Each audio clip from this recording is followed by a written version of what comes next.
Hi, welcome to our channel where we share the most intriguing stories.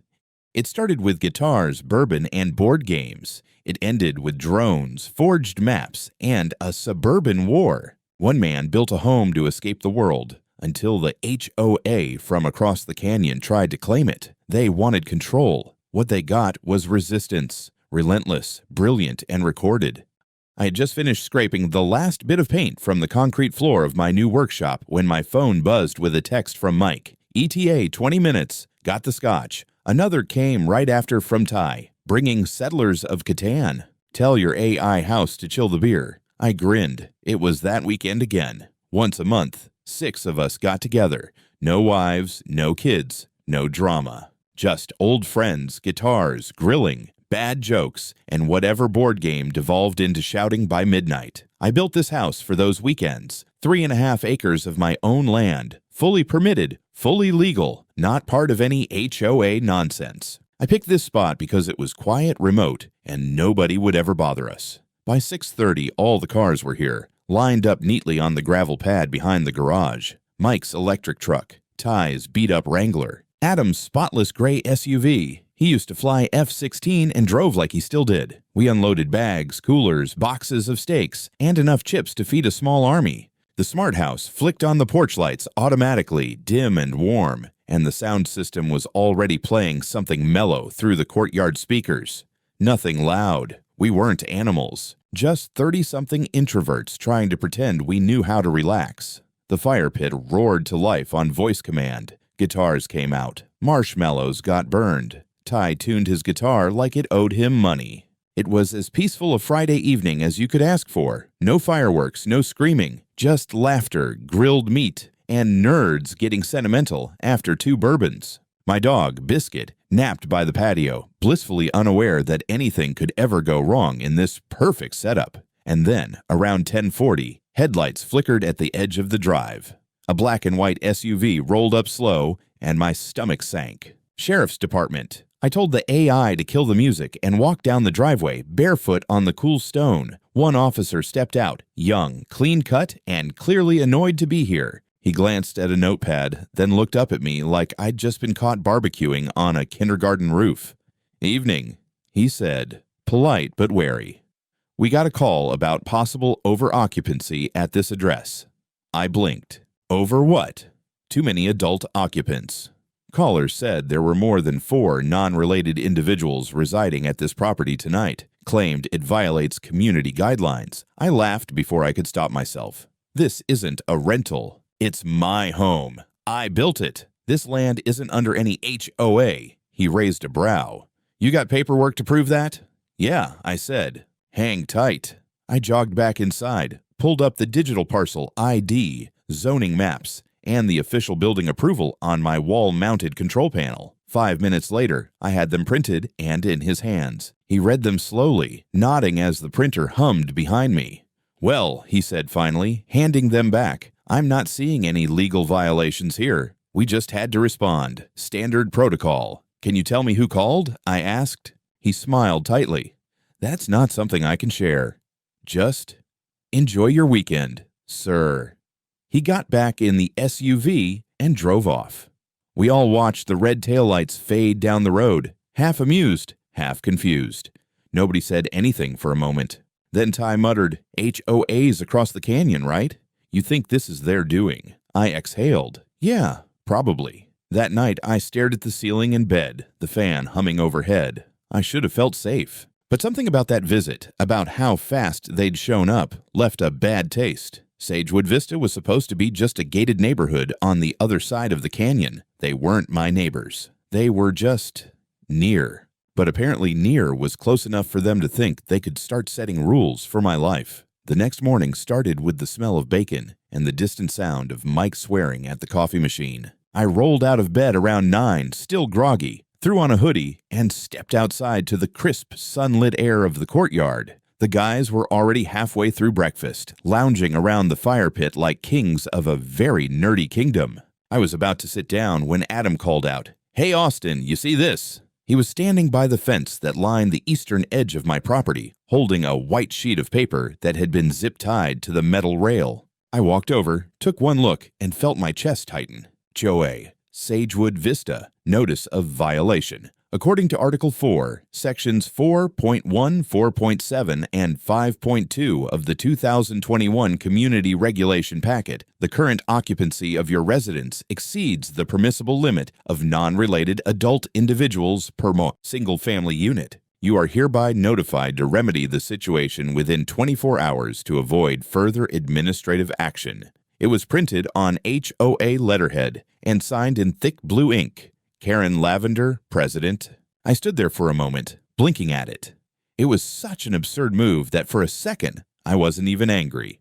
Just impressed. This woman actually thought she could enforce her rules on me across a damn canyon on land she didn't own. I ripped the paper off the fence, crumpled it, and stuffed it in my hoodie pocket. Boys, I said, I'll be back. The HOA office wasn't hard to find. Sagewood Vista's clubhouse sat smugly at the entrance to their maze of manicured lawns and surveillance cameras. I parked out front, made sure my phone was recording, and walked into the air-conditioned, beige-tiled lobby. Karen Lavender looked exactly how I'd imagined her. Platinum bob, pearl necklace, lemon-colored cardigan. She was behind the reception desk, scribbling something on a clipboard like she was auditing God. "Good morning," I said, keeping it civil. She looked up with the practiced patience of someone who manages a dog park and thinks it's a nation-state. "Can I help you?" I held up the crumpled notice. This was posted on my private fence. Care to explain? Her expression didn't change. "You are in violation of our residential occupancy standards. We have documented evidence of 6 adult male visitors staying overnight." I chuckled. "That's correct. My friends. At my home. On my land. Which, for the record, is not in your HOA." Karen blinked slowly. "You live on the eastern perimeter, correct? Lot 311C. "I do.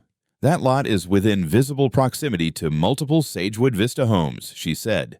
"Our residents have expressed concern. Your gatherings compromise the aesthetic cohesion and peace of our community." I blinked. Aesthetic cohesion? Excess occupancy leads to increased noise, traffic, and unsupervised behavior. Whether or not you're officially in the HOA is immaterial. Your property is perceived as part of our visual footprint. That gives us cause. It was hard not to laugh. "I never signed anything with your HOA. I don't pay your fees. I don't share a boundary. You have zero jurisdiction." Karen smiled. "We've already filed the initial administrative notice. Further non-compliance will result in additional steps." I leaned forward, voice low and steady. "If you or anyone acting on behalf of your HOA trespasses on my land again, I will file criminal charges. You are not my governing body. This is harassment." Karen didn't blink. "We're just enforcing standards." I turned and walked out before I said something that would end up on a courtroom transcript. By the time I got back home, the mood had shifted. The guys were trying to stay light, but they'd seen the paper. They knew. I spent the rest of the afternoon scanning property records, pulling up my land deed, and verifying once again that I had zero legal connection to Sagewood Vista. My plot was recorded as independent, zoned rural residential, issued under an exemption from the 2018 county resolution that carved out non-HOA parcels from older developments. I wasn't just outside their reach. I was carved out by design. That night, we sat around the fire again, a little quieter. Adam stared across the canyon. "You think she's done?" I stared into the flames. "No," I said. "This feels like the beginning." Saturday evening had that perfect Texas glow. Low sun, gold on gravel, breeze curling through mesquite. We tried to salvage the vibe. The steaks hit the grill, the fire pit sparked. Someone cracked open a bottle of that overpriced rye Mike always brought. We were determined not to let some laminated HOA garbage ruin our weekend. But just as dusk settled in, something strange started buzzing overhead. At first I thought it was a cicada. Then I heard it shift. A deeper hum, mechanical, hovering. Ty pointed up. Is that a drone?" Sure enough, a quadcopter hovered maybe 20 feet above the yard, just high enough to stay out of reach, just low enough to piss me off. Its camera gimbal rotated slowly, aiming directly at the house. I opened my control app. The perimeter scanner had flagged it the second it crossed the property line. That model wasn't cheap, something like a Mavic 3 Pro with a long lens attachment, not some kid's toy, and definitely not just drifting by. It was positioned, watching. "Are we being filmed?" Adam asked. "Yep," I said. The guys fell silent. I walked over to the garage where my signal override unit was tucked into a locked case, one of those just-in-case gadgets the smart home forums always debated the legality of. I powered it up and issued a soft disruption pulse.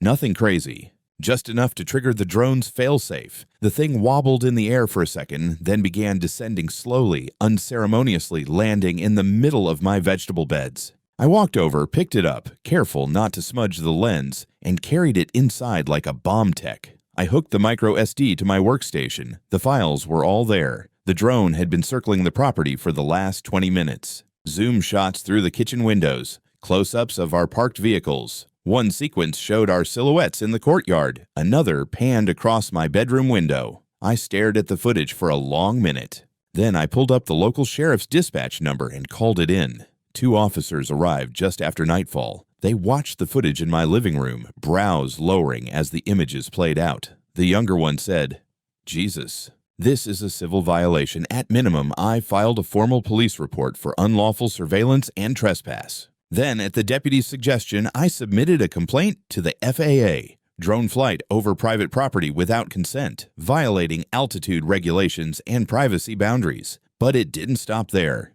Sunday morning, I woke up to another piece of paper. This one wasn't zip-tied. It was slid under the front gate, clean, folded, and tucked into a branded HOA envelope. Inside, a formal observation report listing the license plates of my guests' vehicles, approximate arrival times, account of exterior lighting after 10 p.m., and a reference to a visual disturbance caused by our projector. At the bottom, again, the name, Karen Lavender, President. I wasn't even surprised this time. I scanned the entire thing into a new folder titled Evidence, Harassment. Then I got to work. I drafted a cease and desist notice and sent it to the HOA board's listed email, copying the county clerk. I attached the surveillance drone footage, the HOA's own unsolicited documentation of my guests, and a signed affidavit stating that my property lies entirely outside the jurisdiction of Sagewood Vista. I wasn't just filing complaints anymore. I was building a case.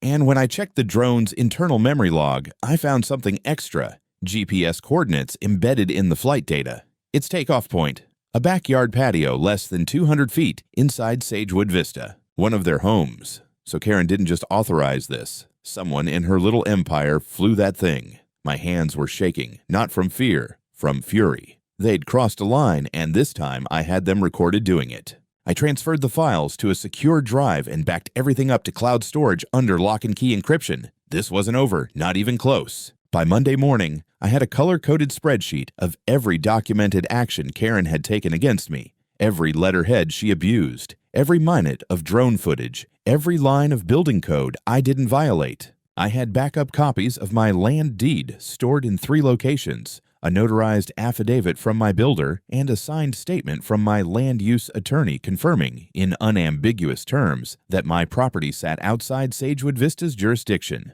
I was building a legal war chest, brick by digital brick. That's when the real bomb dropped. I got an email from the county property assessor's office. The subject line alone stopped me mid-sip of coffee. Request for confirmation of inclusion, Parcel 311-C in Sagewood Vista HOA Registry. What the hell? I read it twice, then a third time. Someone, namely the HOA president, had submitted a request to reclassify my parcel as part of Sagewood Vista, citing cartographic oversight during development. Attached to the request was a PDF marked Addendum 4B, claiming that my lot had been intended for inclusion, but erroneously omitted during map finalization. I opened the file. It was a scanned, grainy copy of a plat map, doctored if you looked closely. My lot, once clearly outside the thick HOA boundary line, had now been included inside it, sloppily. You could literally see the difference in stroke width where the lines were redrawn, and the date in the lower right corner changed from 2018 to 2021, using a font that didn't match anything else on the form. I called my attorney immediately. He told me to come in. Now. By noon, I was sitting across the table from Marla, a geodetic land use specialist I'd worked with when the lot was first parceled. I dropped the updated map in front of her. She didn't even touch it. "This is trash," she said flatly. "That isn't a legal revision. That's a copy of a preliminary draft from years ago, photoshopped by someone who doesn't understand cartographic layering. That's not even the right GIS frame. You're sure? I asked. Absolutely. I still have the original vector files from your survey. And guess what? That parcel was explicitly exempted from HOA inclusion in 2018 under a county variance resolution. She pulled up the documents, high-resolution zoning maps, official plats, the county resolution itself. My land was legally carved out as its own entity. Independent, sovereign, HOA proof. This wasn't a mistake. This was a deliberate fabrication. I felt a cold calm settle in my gut. Can you write me a statement? Already printing it, she said. By that evening, I had a notarized declaration from a licensed geodetic engineer confirming that the altered map was fraudulent and that my land had never been, and could never legally be, part of Sagewood Vista. I sent copies to the county assessor, the zoning commission, and my lawyer. Then I filed a formal rebuttal to the HOA's reclassification request. But I wasn't done. I also filed a complaint with the county recorder's office requesting an investigation into potential attempted deed fraud and misuse of official mapping documents. My lawyer began preparing a civil suit for cartographic falsification, attempted illegal annexation, and targeted harassment. I didn't hear from Karen directly, not at first.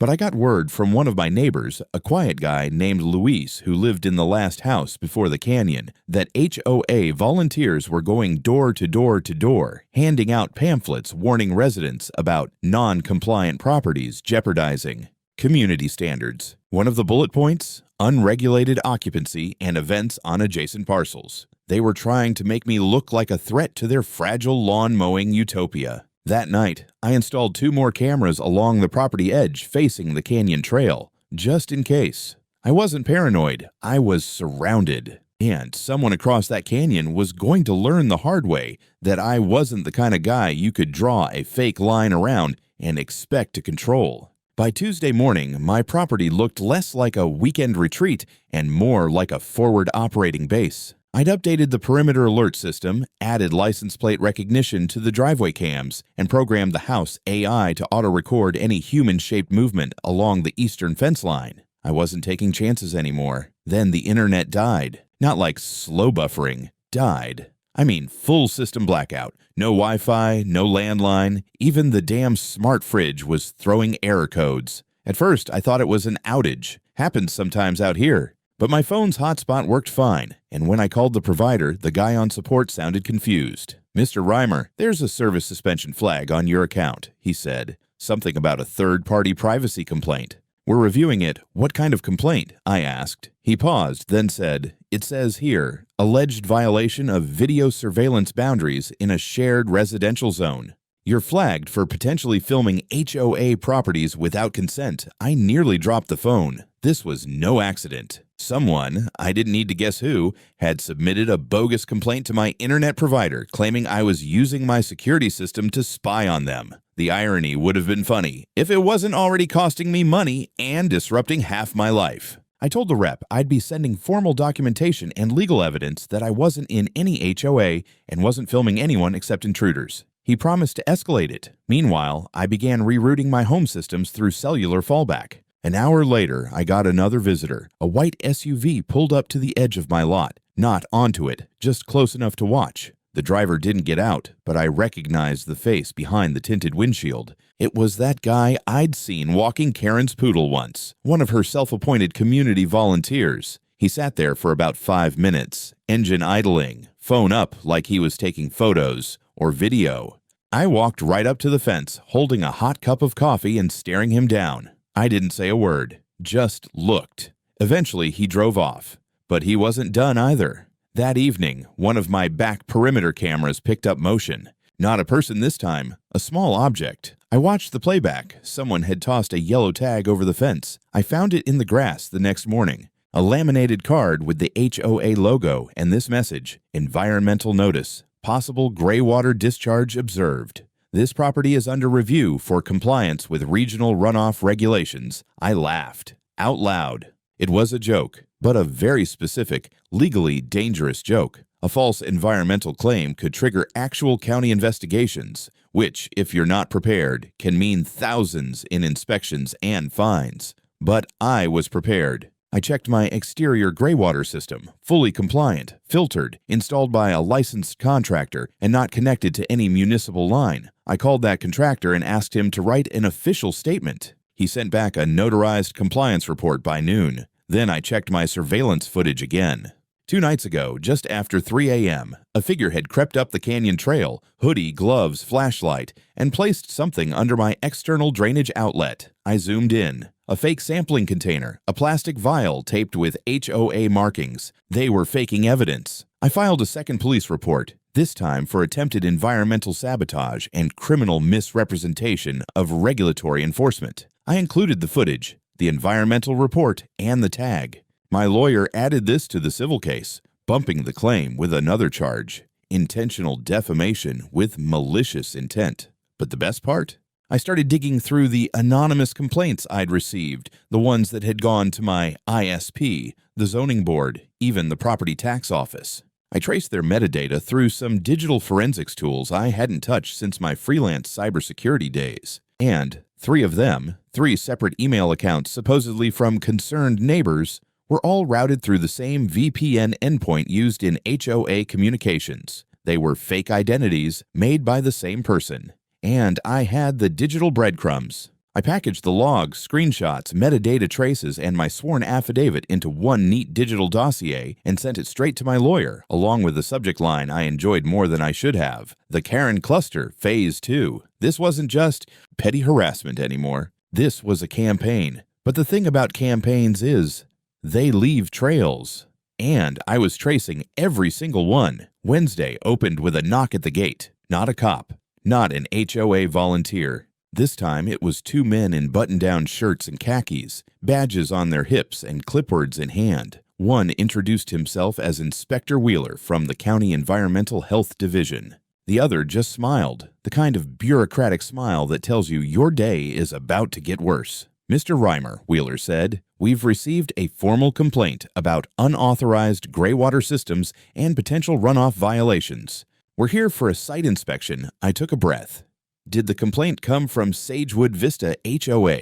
He glanced at his clipboard, hesitated, then said, "Anonymous source." Of course. I stepped aside and let them in.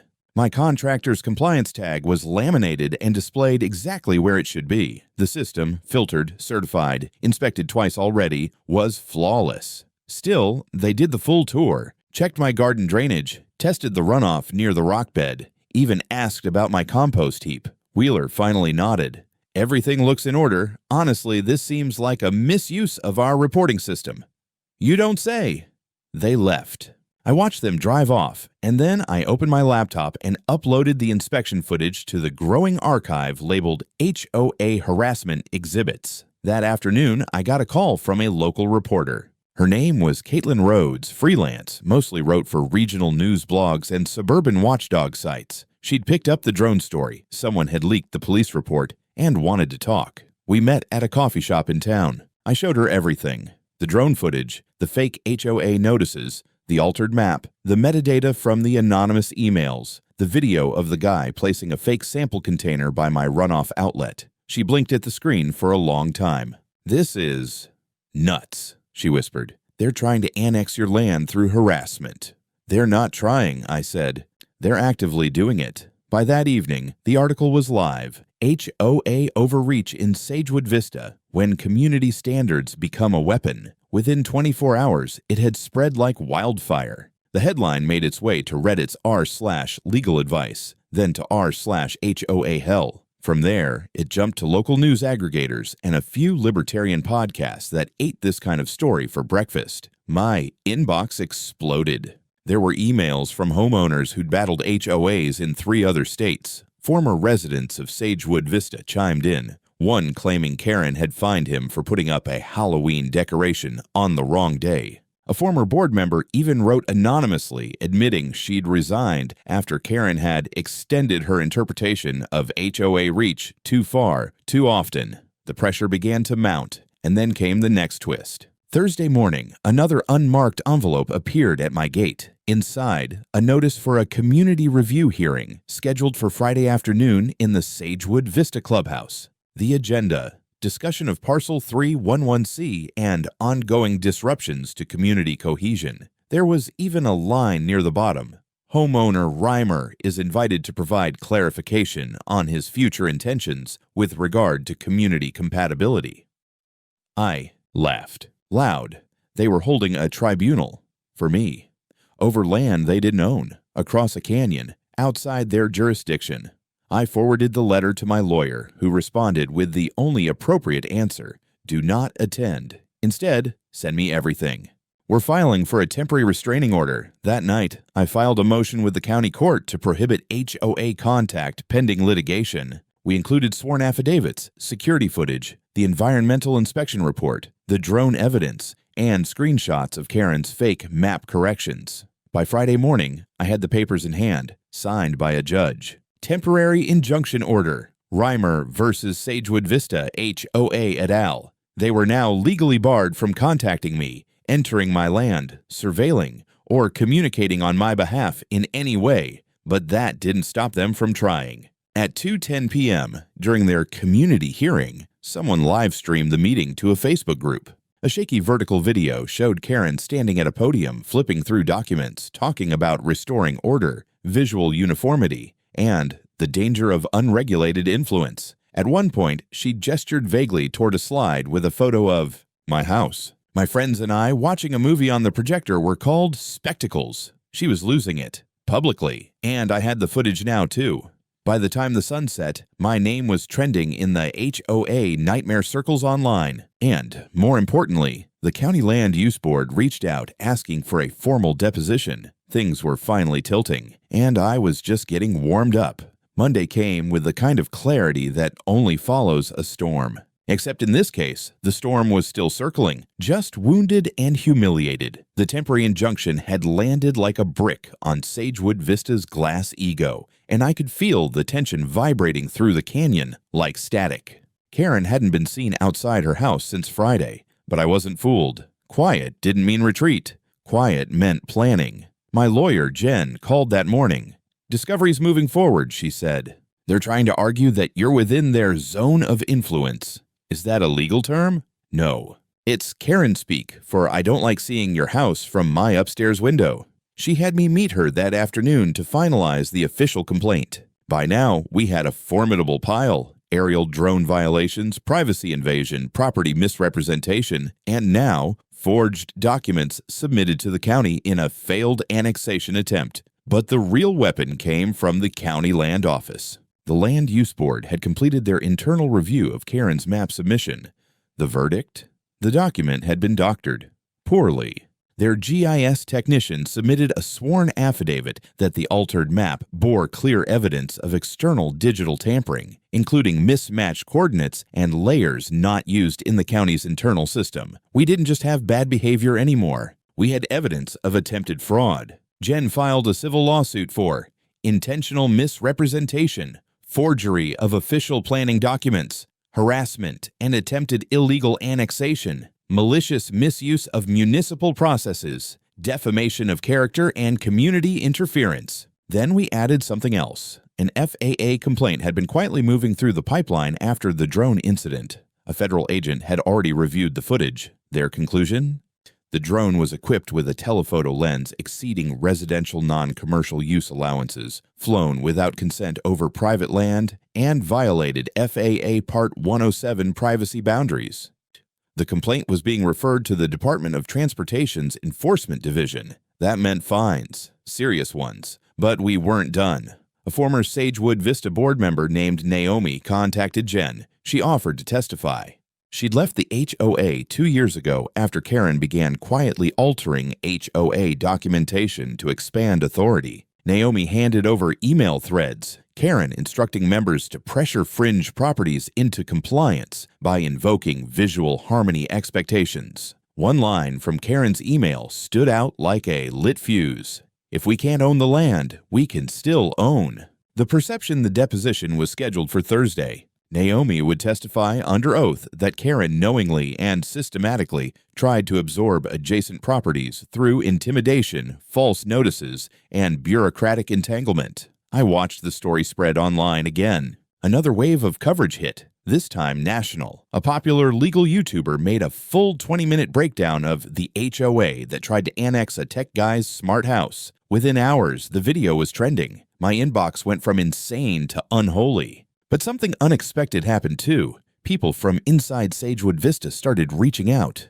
Quietly, anonymously. One neighbor sent me a photo of a Karen's Rules sign taped to a lamppost with a list of absurd infractions she'd enforced. Halloween decor too early, car parked on driveway facing wrong direction, wind chimes audible from sidewalk. Then, someone sent a voicemail Karen had left on their phone. In it, she ranted about external elements contaminating our culture and eliminating non-compliant nodes. She used the word nodes, like we were in a network. Like I was malware. We submitted the recording to the court as supplemental evidence. By Wednesday night, a motion was filed to force Karen's temporary removal from the HOA presidency, citing abuse of power and falsification of legal documents. Thursday morning, she was served at her door. Cameras caught it. The video made it to TikTok before I'd even had my second cup of coffee. Karen Lavender, queen of Sagewood Vista, was now the subject of 2 active investigations, one state level, one federal, and an ongoing civil lawsuit. And I was finally undeniably winning. The courtroom was cooler than I expected, or maybe it was just me. Sweat frozen to my spine under the weight of everything leading up to this moment. Friday morning, Civil Court, Division 3. My name was on the docket as the plaintiff. Karen Lavender, along with the HOA of Sagewood Vista, was listed as defendant. She sat across the aisle, flanked by a visibly exhausted lawyer and a stack of papers that looked a lot less threatening now that most of them had been disqualified as altered exhibits. She wore that same pale lemon cardigan I remembered from the first time we met, only this time, no pearls, just tight lips and twitching fingers. My attorney Jen presented everything like a scalpel slicing clean. We showed the original zoning maps versus the falsified version submitted by Karen, the FAA's violation report on the drone flight, the surveillance video showing the fake environmental tag being placed at night, the metadata analysis, proving anonymous complaints came from the HOA IP block, the live stream of Karen at the HOA hearing discussing my property as a problem node, the whistleblower emails from Naomi, and her sworn testimony about Karen's pattern of coercion and deception. Each time Jen slid a new document across the bench, I watched the judge's eyes narrow further. Every time Karen's attorney objected, Jen had a receipt. By mid-morning, they'd stopped objecting. The turning point came when the judge asked a simple question. Is there any legal document signed by the plaintiff acknowledging or accepting the jurisdiction of Sagewood Vista HOA? Karen's lawyer stammered something about implied community. Boundaries, the judge leaned back. That's not how property law works. By noon, the verdict was clear.